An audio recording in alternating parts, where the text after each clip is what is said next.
schön, dass du Zeit hast heute, Ralf, nach den ganzen Gesprächen. Ja, danke schön für die Gelegenheit, dass ich ja noch ein bisschen was loswerden kann. Genau. Denn der Ralf möchte gern was loswerden über die S4HANA-Transformationen. Die sind ja momentan in aller Munde. 2027 wird natürlich umgestellt von SAP ISU auf S4HANA. Was sind denn da diese großen Herausforderungen oder warum hat man eigentlich so Angst davor? Ja, das ist ganz einfach. Die größte Herausforderung ist der Zeitdruck. Also die Stadtwerke und Versorger, die jetzt noch vor dem Hauptprojekt stehen, die stehen einfach unter dem Druck, dass sie bis Ende 2027 fertig werden. Und dieser Zeitdruck bedingt einfach dann, dass die richtigen Entscheidungen getroffen werden müssen.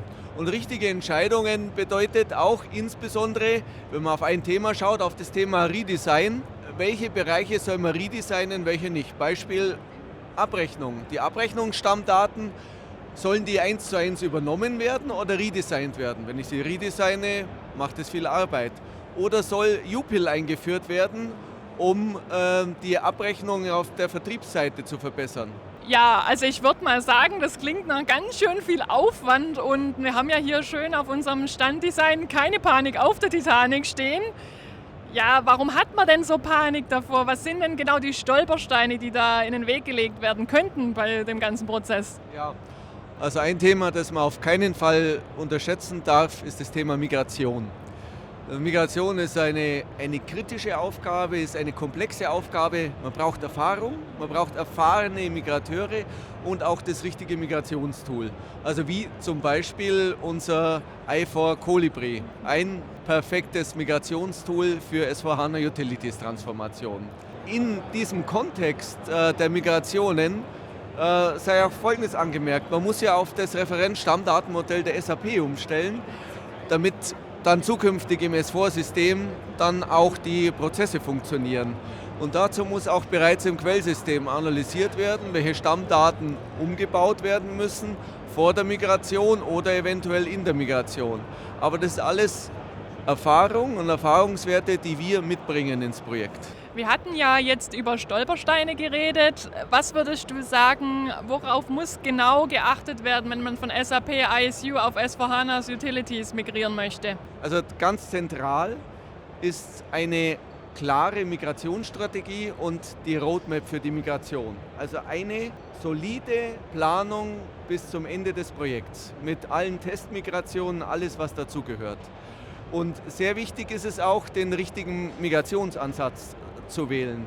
Das heißt, wo bewegt man sich zwischen dem Brownfield-Ansatz und dem Greenfield-Ansatz? Wie viel übernimmt man 1:1 und was möchte man neu machen? Das ist eine Frage, mit der man sich unbedingt beschäftigen muss. Weil es geht dabei um die Frage, inwieweit die bestehenden Prozesse auch wiederverwendet werden können, wie komplex die Migration ist und auch, ob man frühzeitig auf einem laufenden System mit migrierten Daten dann auch konzeptionieren kann, also die Berater konzeptionieren können. Wichtige Punkte, damit man insgesamt im Projekt Zeit gewinnt und Effizienz. Du hast gerade Effizienz angesprochen und wie man ja unschwer an unserem Stand hier erkennen kann, dieses Jahr dreht sich bei der INCEP4, auf der eWorld zumindest, alles um den i4 Colibri, unser neues Migrationstool. Und jetzt gerade im Bezug auf die SAP ISU-Migration auf S4HANA Utilities, was macht da denn unseren i4 Colibri so besonders? Ja, das sind eine ganze Reihe von Punkten. Also erstens, der i4 Colibri wurde speziell für Transformationen von SAP ISU auf S4HANA Utilities gebaut und entwickelt. Und deshalb besticht er einfach durch einfache und durchdachte Architektur, die nämlich genau auf diesen Zweck ausgerichtet ist.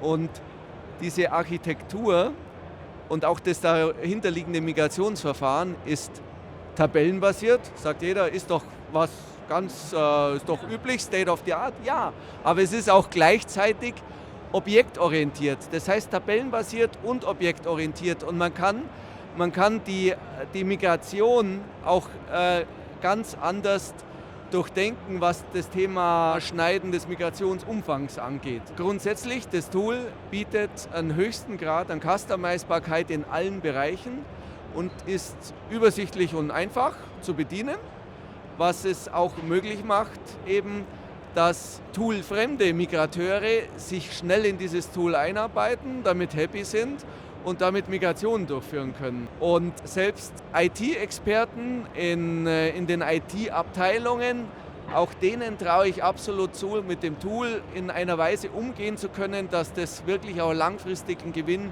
ist für das Stadtwerk oder den Versorger.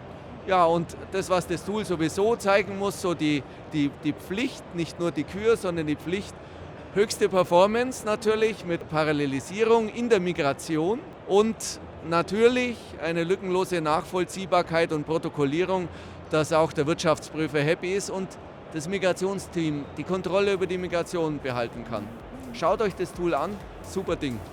Da muss man gar nicht mehr viel hinzufügen. Genau, schaut euch das Tool an. Ihr habt die Möglichkeit, auf unserer Website reinzuschauen, euch nochmal die wichtigsten Punkte durchzulesen. Kontaktiert einfach den Mike oder den Ralf, die erzählen euch da gern stundenlang drüber, wie gut dieses Tool ist. Macht's gut!